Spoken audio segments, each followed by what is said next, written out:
Assalamualaikum warahmatullahi wabarakatuh. Halo teman-teman, perkenalkan nama saya Wildan Ayat Kuritno dengan NIM I1E024066 dari Pendidikan Jasmani Unsur angkatan 2024. Di sini saya akan menjelaskan kepada teman-teman apa sih itu dari kurikulum.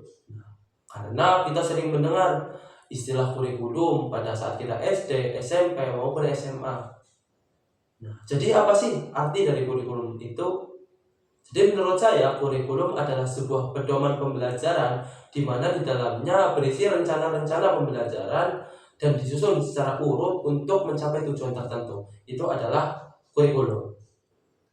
Selanjutnya terdapat juga unsur-unsur yang ada di dalam kurikulum. Yang pertama, di dalam kurikulum terdapat unsur prioritas dan tujuan. Yang kedua adalah isi atau materi kurikulum. Yang ketiga adalah jenis pembelajaran. Yang keempat adalah organisasi pembelajaran. Yang kelima adalah organisasi isi. Yang keenam adalah model presentasi dan respon. Dan yang terakhir atau yang ketujuh adalah tujuan evaluasi. Setelah kita mengetahui pengertian dan unsur, kita juga harus mengetahui tujuan dari setiap kurikulum. Walaupun setiap kurikulum memiliki tujuan yang berbeda-beda, dikarenakan kurikulum itu dibuat berdasarkan prioritas dan konteks pada saat pembuatannya. Baik itu konteks zamannya, kebijakan-kebijakan pemerintahannya, terus kebutuhan peserta didik dan masyarakat, dan juga filosofis ketika kurikulum itu dibuat. Walaupun setiap kurikulum memiliki perbedaan tujuan, tetapi ada tujuan utamanya yang sama, yaitu untuk membentuk manusia yang berkarakter, cerdas, dan berakhlak mulia. Selain itu, tujuan dari kurikulum adalah untuk menyiapkan manusia yang matang secara pengetahuan, matang secara spiritual, matang secara emosional, dan juga secara sosial. Setelah kita mengetahui pengertian, unsur, dan tujuannya, kurikulum juga harus disesuaikan berdasarkan kebutuhan peserta didik dan perkembangan zaman. Oleh karena itu, kurikulum pada saat ini harus menekankan pada pembentukan karakter, lalu ada penggunaan teknologi dalam kehidupan sehari-hari, lalu penyesuaian teori dengan permasalahan di dalam kehidupan sehari-hari. Dan juga yang paling penting, kurikulum harus dibuat sefleksibel mungkin, yaitu di mana siswa diberi kebebasan untuk mencari pengetahuan, untuk mencari informasi sebanyak-banyaknya, mungkin itu melalui media sosial, media online, atau media cetak, dan lain-lain.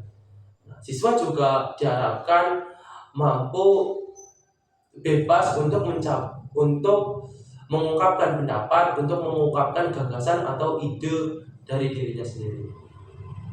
Selain itu, siswa juga harus berpikir kritis dan mampu berkomunikasi dengan baik. Selanjutnya, bagaimana sih cara kita menerapkan kurikulum tersebut? Jadi, ada 3 cara. Yang pertama, dapat diterapkan melalui pembelajaran kontekstual, di mana guru ketika menyampaikan teori itu disertakan kaitan dengan permasalahan yang terjadi di kehidupan sehari-hari. Misalnya nih, guru prakarya memberikan teori atau pembelajaran tentang limbah plastik.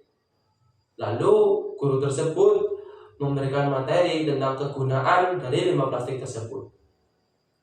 Contohnya seperti dapat digunakan untuk membuat karpet plastik, topi plastik, atau tas plastik.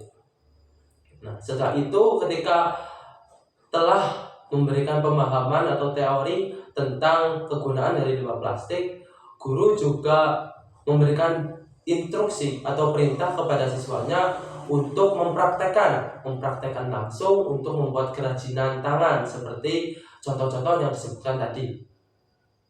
Jadi siswa itu tidak hanya hafal teorinya saja, tetapi mampu mempraktekkan kegunaan dari materi tadi di kehidupan sehari-hari. Itu adalah contoh penerapan yang pertama. Yang kedua adalah menggunakan teknologi di dalam kehidupan sehari-hari. Bisa menggunakan smartboard, terus menggunakan aplikasi classroom untuk pembelajaran dan lain-lain. Tujuannya apa? Tujuannya agar siswa terbiasa untuk menggunakan teknologi sebagai mencari ilmu pengetahuan, bukan hanya untuk mencari hiburan semata. Yang ketiga adalah dengan cara menerapkan pendidikan karakter, bisa melalui pembelajaran P5 dan juga pembelajaran agama. Jadi di mana pembelajaran P5 harus lebih menekankan pada jiwa tolong-menolong, gotong royong, dan juga kerjasama.